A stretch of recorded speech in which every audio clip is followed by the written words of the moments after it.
Not me. That's part of it. I'm also on staff at the congregation, the Unitarian Universalist Congregation of Charleston, and I'm they call it operation coordinator. So kind of like Dave, and I run everything that needs ran is kind of my deal, and do the newsletter.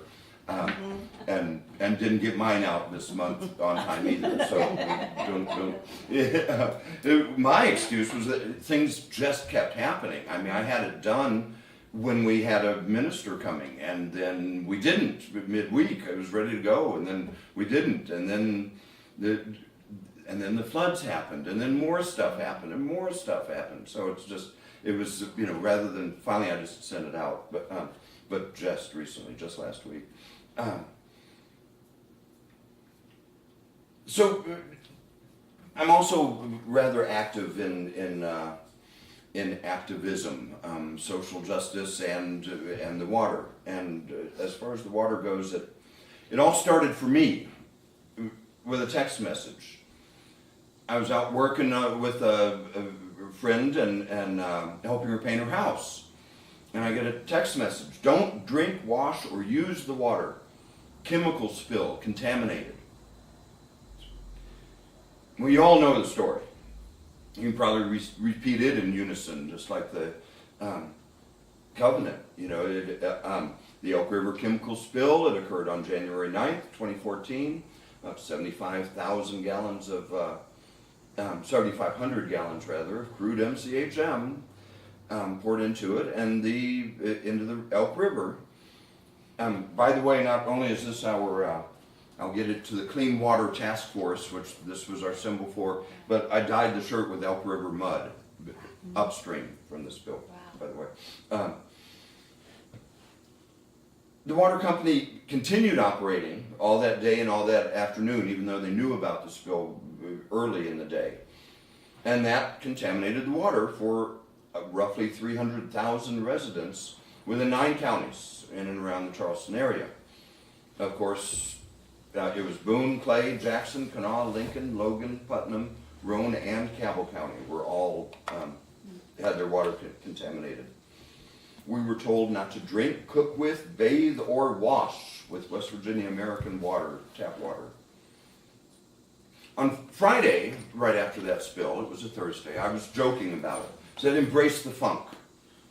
Since we couldn't shower, I figured we should just embrace that stink, By Saturday, I was helping a friend, Mike Pushkin, deliver water. But that just wasn't enough for me. I had to do more. On Sunday, I met with our retired ministers, Mel Hoover and Rose Eddington, and some other friends to see what we could come up with to do.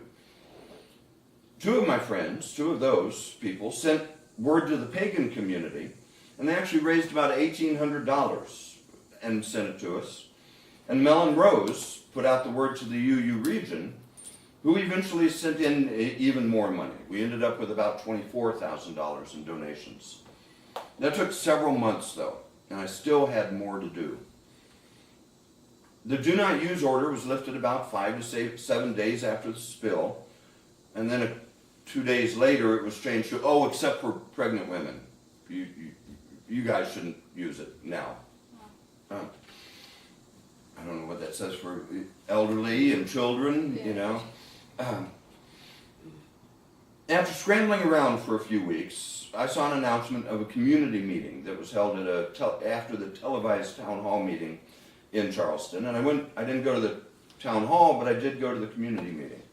There were about 150 people there, and the facilitator, a good friend now, Katie Lauer, gave us a very clear agenda, had us write down what we most wanted to do by being at that meeting, and we left with goals to work on and ways we could help, and the date of the next meeting. At that next meeting, we formed into 6 groups based on what we were most interested in, and we all began working. Out of those 6 groups, Advocates for a Safe Water System was formed. And I finally found a way to make a difference. I'll talk more about that group and our campaign here in a little bit. But first I want to try something. I want to talk about power, what kinds there are, how we see it, and how we influence it.